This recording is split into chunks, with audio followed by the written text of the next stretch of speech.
Alléluia. Le Seigneur est merveilleux. Je suis content encore une fois dans ma vie et je sais que toi aussi tu es content. Enfant de Dieu, tu es béni. Pas parce que je le dis, parce que toi-même tu reçois de Dieu cette bénédiction. Alors lorsque le serviteur de Dieu te donne le message, c'est seulement par ta foi que cela s'accomplit. Alors notre foi doit être rendue parfaite par le fruit de l'esprit. Comme Pierre le dit, si le fruit de l'esprit n'est pas en nous, alors nous avons mis en oubli la purification de nos anciens péchés. Si ces péchés sont purifiés, alors 2 Corinthiens 5, verset 17 est accompli en nous. Le fruit de l'esprit, c'est la charité, la patience, la joie, la bénignité, la tempérance. Ces choses-là nous dépouillent du monde. Et toi, femme, dépouille-toi des ornements vains, beaucoup d'oreilles. Ces choses-là, ce sont des choses qui encombrent notre vie spirituelle. Et nous avons envie de nous embellir. Alors que Christ ne veut pas cela. Ce sont les mondains qui le font. Et toi, qui te dis femme pasteur, où est-ce que tu as trouvé ça dans la Bible? Ce sont des choses qui souillent notre âme parce que Dieu est un Dieu d'ordre. Et lorsque nous sommes humbles dans sa parole, nous ne sommes plus sous la loi. C'est parce que nous devons être encadrés qu'il y a des ordonnances dans la foi. Alors, la foi aussi, c'est une loi dans la nouvelle naissance. Si tu as la foi, tu pourrais croire. Tu pourras croire.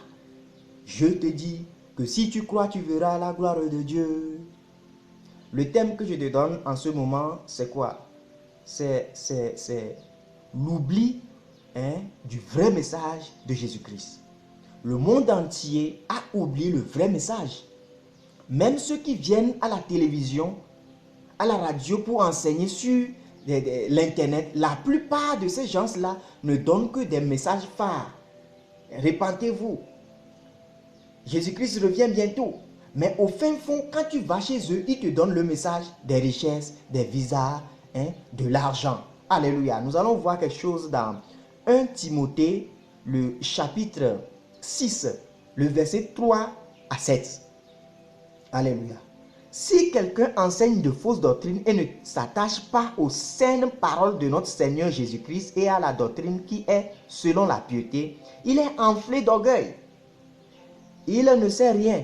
Il a la maladie des questions oiseuses et des disputes de mots, d'où naissent l'envie, les querelles, la calomnie, les mauvais soupçons, les vaines discussions d'hommes corrompus d'entendement, privés de la vérité et croyant que la piété est une source de gain.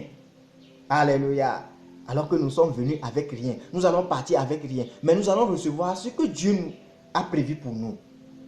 Ton mariage, s'il plaît à Dieu, ton voyage, ton travail, tes enfants, c'est ce que Dieu a prévu pour toi. Alors toi, tu attends seulement la bonté de l'Éternel. Seigneur, aide-moi en cela. Donne-moi ce dont tu as prévu. Pour ne pas que nous passons à côté de la volonté parfaite de Dieu. Parce qu'aujourd'hui, la poursuite de ces choses-là transforme les gens en idolâtrie. Matthieu 6. La Bible déclare là-bas que ce sont les mondains, les idolâtres qui recherchent ces choses-là. Mais si tu es enfant de Dieu, tu recherches premièrement le royaume des cieux et Dieu te donne ce dont tu as besoin. La richesse, le bon travail. Alléluia. Il y a des gens qui ont démissionné de certains travails parce que ces travails-là bloquent leur marche avec Christ.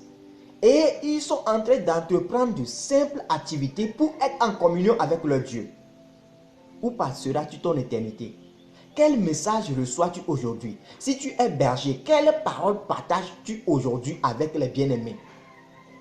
Alléluia. Pour faire des vœux, pour avoir de l'argent, Seigneur, si tu me donnes ceci, je te donne ceci. Alors Christ dit, ne faites plus des vœux, parce que ces choses-là vous chargent. Ça me charge, alors je suis libre de suivre mon Dieu et d'être en communion avec lui par rapport à la vie éternelle. C'est un don. Mais lorsque je suis disposé à Dieu pour que ces fruits-là puissent produire en moi, le fruit de l'esprit, la parole de Dieu puisse produire en moi, alors je ne suis plus sur la loi, je suis libre. Quelle parole donnez-vous? Quoi? Qu'est-ce que vous croyez en ce moment? À la parole de Dieu ou au bien terrestre? au désir de la chair, les passions de la jeunesse ou quoi. Chacun doit faire la part des choses. Et c'est ça qui nous noue avec Dieu. C'est ça qui fait notre vraie communion avec Dieu. Où passerai-je mon éternité? C'est l'essentiel de notre vie sur terre. C'est le but de l'existence, notre adoration en vérité et en esprit. À la marche perpétuelle selon les ordonnances. Dieu te dit, fais ceci, ne fais pas ceci. Dans la nouvelle naissance, ce n'est pas de l'ordre. C'est la paix de l'Éternel. Lorsque je suis obéissant à Dieu, je l'aime. L'amour de Dieu, c'est l'obéissance jusqu'à la mort. C'est ce que Christ a fait. C'est ce que les apôtres ont fait. Lorsque j'aime Dieu, je vais obéir à Dieu jusqu'à la mort. Ce n'est plus un commandement. C'est la foi en mon Dieu qu'il est là. Dans les tribulations, il va me sauver. Et lorsque je tombe, il va me relever. Et la perfection vient et nous serons saints. Parce que Jésus-Christ viendra pour chercher ceux qui sont saints. Alors, Dieu peut rendre saint. Ton Dieu peut te rendre saint. Dépouille-toi de tout et sois sobre. Et pour point final, point de début, point d'arrivée, la parole de Dieu. Et vis la parole de Dieu dans l'humilité. Tu es béni. Amen.